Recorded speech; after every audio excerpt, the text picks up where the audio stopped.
യേശുക്രിസ്തുവിൽ സ്നേഹം നിറഞ്ഞവരെ, തിരുവത്താഴത്തിലേക്ക് നിങ്ങളേവരെയും സ്വാഗതം ചെയ്യുന്നു.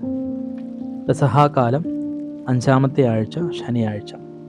തിരുസഭാ മാതാവ് ഇന്ന് നമുക്ക് ധ്യാനിക്കുവാനായി നൽകുന്ന തിരുവചനം യോഹന്നാൻ്റെ സുവിശേഷം 15-ാം അധ്യായം 18 മുതൽ 21 വരെയുള്ള തിരുവചനങ്ങളാണ്. യേശു തൻ്റെ ശിഷ്യന്മാരോട് ചില കാര്യങ്ങൾ പറയുന്നതായിട്ടാണ് നമുക്ക് കാണുവാനായിട്ട് സാധിക്കുക. ഒന്നാം വായന നാം വായിക്കുമ്പോൾ അപ്പോസ്തല പ്രവർത്തനത്തിനകത്ത് തൻ്റെ യേശുക്രിസ്തുവിൻ്റെ ഉദിതനായ യേശുക്രിസ്തുവിൻ്റെ വരവോടുകൂടെ തൻ്റെ ശിഷ്യന്മാർക്കുണ്ടാകുന്ന മാറ്റമാണ് കാണപ്പെടുക. അവരുടെ ജീവിതത്തിൽ അവർ ഒരുപാട് മാറുന്നുണ്ട്. തങ്ങളുടെ ജീവിതത്തിൽ അനുഭവിച്ച ക്രിസ്തുനാഥനെ മറ്റുള്ളവർക്ക് പകർന്നു നൽകുവാനായിട്ട് അവർ ഓടി നടന്ന് വചനം പ്രഘോഷിക്കുന്നതായിട്ടാണ് നമുക്ക് കാണപ്പെടുന്നത്. എന്നാൽ അവരുടെ ജീവിതത്തിൽ ഒത്തിരി പ്രശ്നങ്ങളിലൂടെ കടന്നു പോകുന്നുണ്ട്. നമുക്ക് നൽകുന്ന സന്ദേശം എന്ന് പറയുക, എൻ്റെ ജീവിതത്തിൽ ക്രിസ്തുനാഥനെ ഞാൻ അനുഭവിച്ചു കഴിയുമ്പോൾ വചനം പ്രഘോഷിക്കപ്പെടുവാനായിട്ട് ഞാനും ഇറങ്ങിത്തിരിക്കുന്നതായിരിക്കും.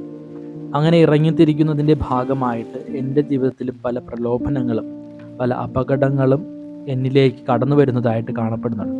എന്നാൽ തൻ്റെ ശിഷ്യന്മാർ എല്ലാ പ്രലോഭനങ്ങളെയും എല്ലാ തടസ്സങ്ങളെയും മറികടന്നുകൊണ്ട് ക്രിസ്തുവിൻ്റെ വചനം, ക്രിസ്തുനാഥനെ പ്രഘോഷിക്കുവാനായിട്ട് അവർ ഇറങ്ങിത്തിരിക്കുന്നതായിട്ടാണ് കാണപ്പെടുക.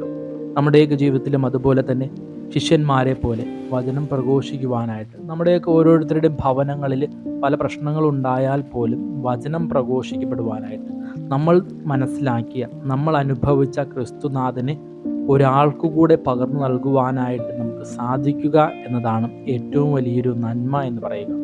ഇന്നു മുതൽ എൻ്റെ ജീവിതത്തിൽ ക്രിസ്തു അനുഭവത്തിൽ, അതായത് ദിവസേന ഞാൻ വിശുദ്ധ കുർബാന സ്വീകരിക്കുമ്പോൾ ക്രിസ്തു എൻ്റെ ഉള്ളിലേക്ക് കടന്നു വരികയാണ്. ആ ക്രിസ്തുനാഥനെ മറ്റൊരാൾക്ക് കൂടെ പകർന്നു നൽകുവാനായിട്ട് നമുക്ക് സാധിക്കട്ടെ. അതിനു വേണ്ടിയിട്ട് നമുക്ക് ആത്മാർത്ഥമായിട്ട് പരിശ്രമിക്കാം. ദൈവം നമ്മെ അനുഗ്രഹിക്കട്ടെ.